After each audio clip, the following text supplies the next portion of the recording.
Hey guys, আসসালামুয়ালাইকুম। আজকে আমরা একটা জেব্রা কেক বানাচ্ছি।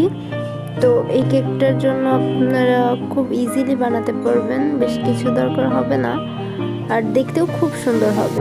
তো শুরু করা যাক।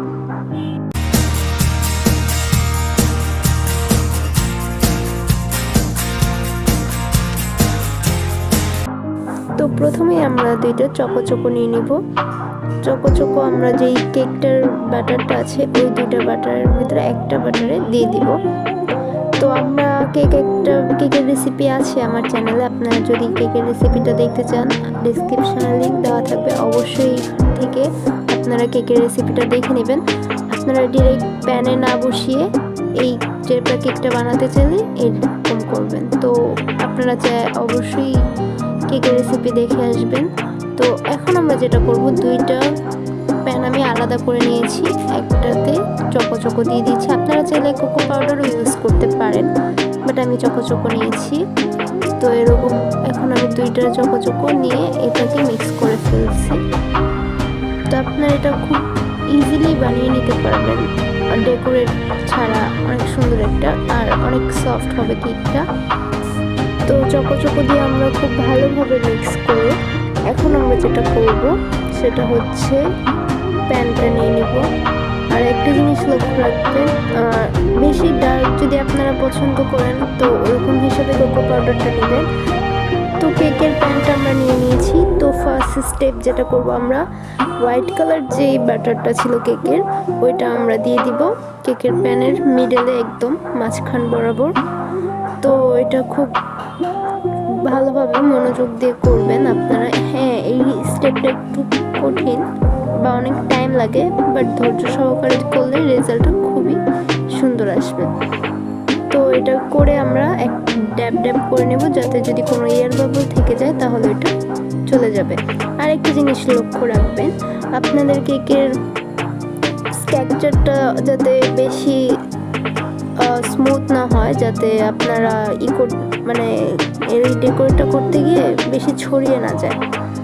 আমার কেকের স্ট্রাকচারটা যেরকম হয়েছে, বেশি হার্ডও না বেশি স্মুথও না, ওরকম করার ট্রাই করবেন। তো যাই হোক, আমার রেসিপি অনুযায়ী যদি আপনারা করেন অবশ্যই আপনারা ভালো ফলাফল পাবেন আশা করি। তো আমরা এখানে এরকম করে নিচ্ছি, অনেক একটা স্টেপ বাই স্টেপ দেখতেই পাচ্ছেন। তো আমার রেসিপি ওই জায়গায় আমি তো বলেই দিয়েছি, ওখান থেকে আপনারা ফলো করে ওইভাবে যদি কেকটা বানান অবশ্যই আপনারা ভালো রেজাল্ট পাবেন। তো এখন আমরা ফাইনাল স্ট্রাকচারটাও দিয়ে দিচ্ছি। তো এখন আপনারা যেটা করবেন, এটা ভালোভাবে ফিনিশিংটা আমরা করে দিচ্ছি। আর একটা টুথপিক নিয়ে আপনারা যেটা করবেন সেটা হচ্ছে একদম সোজা বরাবর এভাবে নিচে এভাবে দিয়ে দিবেন, আর সেম প্রসেসে এটা নিচেও দিয়ে দিবেন। তো এরকম করে আপনারা পুরোটা ডেকোরেট করতে পারবেন। আর যতটা না হার্ড লেগেছে এই জিনিসটা করতে, একটার পর একটা স্টেপ বাই স্টেপ, ওটা অনেক হার্ড হয়ে যায়। কিন্তু আপনারা যদি এইভাবে লাইন ড্র করেন, খুব স্যাটিসফাইড বিষয়টা আমার কাছেও পার্সোনালি অনেক স্যাটিসফাই হয়েছে। যাই হোক, তো আমরা এখানে টুথপিক দিয়ে এটা আমরা এভাবে করে নিচ্ছি। আর টুথপিক সব একবার করে একটা টিস্যু দিয়ে মুছে নেবেন। আমি একবার এভাবে টান দিয়ে লাইন করে মুছে দিচ্ছি, এরকম করে আপনারাও করবেন। তো এরকম করে আমরা পুরোটা করে ফেলবো কেকের ডেকোরেট।